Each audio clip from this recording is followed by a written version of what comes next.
Au nom du Père et du Fils et du Saint-Esprit. Il y a 3 semaines, nous célébrions la fête de la Pentecôte, la descente du Saint-Esprit sur les apôtres envoyés par le Fils de la part du Père.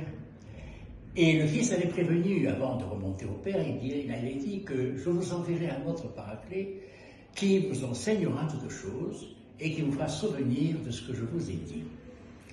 Nous sommes aujourd'hui 3e dimanche après la Pentecôte, et donc nous relisons maintenant l'Évangile, j'allais dire presque à ses débuts, c'est-à-dire le début de l'enseignement du Christ, et en particulier le sermon sur la montagne, et donc simplement pour dire que nous pouvons le lire maintenant avec le Saint-Esprit que nous avons reçu. Et donc nous nous souvenons maintenant des paroles du Christ en ayant reçu et en ayant en nous le Saint-Esprit. C'est une chose importante pour l'ensemble de la lecture des Saintes Écritures, et notamment du Nouveau Testament et de l'Évangile. Et aujourd'hui, eh bien, dans le cadre de cet enseignement du Seigneur sur le sermon sur la montagne, il a prononcé ce fameux verset que je crois tout le monde connaît, même sans connaître l'Évangile. Tu ne peux pas Dieu, tu n'aimeras pas, tu ne peux pas aimer Dieu et Mammon en même temps. Tu aimeras l'autre, tu aimeras l'un, tu aimeras l'autre. Dieu et Mammon.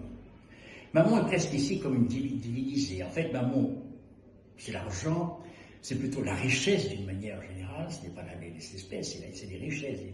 Et la richesse, évidemment, est quelque chose, est le source même, le lieu même de la passion la plus facile et la plus évidente, n'est-ce pas, et qui nous entraîne, et qui nous aveugle, et que c'est là où on ne peut pas à la fois aimer justement cette passion, être passionné par la richesse et aimer Dieu.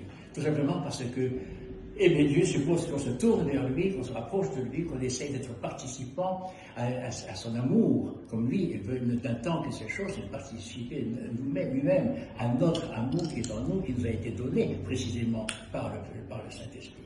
Et que la passion de la richesse est diamétralement opposée.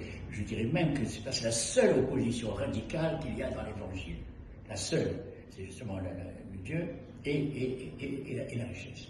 La richesse qui peut être évidemment une richesse d'argent, mais c'est aussi tout simplement, ça peut être des possessions, mais la richesse aussi tout simplement de la passion pour les choses. La passion pour les choses. Et c'est là qu'il faut être attentif, il faut être prudent.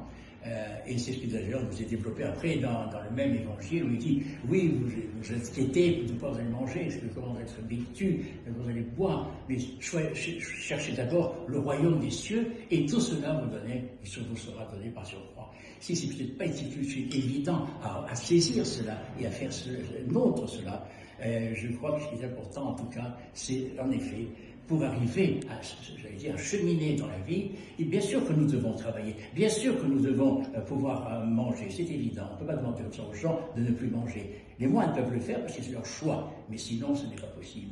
Non, nous sommes appelés à manger, et nous sommes appelés d'ailleurs à travailler, car qui ne travaille pas ne mange pas, dit saint Paul. Mais donc, pour que les choses se fassent, dans un équilibre, tout en travaillant, n'oublions jamais Dieu, n'oublions jamais. Soyons toujours en quête de son royaume, car de toute façon, tous, un jour ou l'autre, nous serons à la porte de ce royaume. Tous, nous serons à la porte de ce royaume, et nous pouvons prier qu'une seule chose, c'est d'y être accueillis. Amen.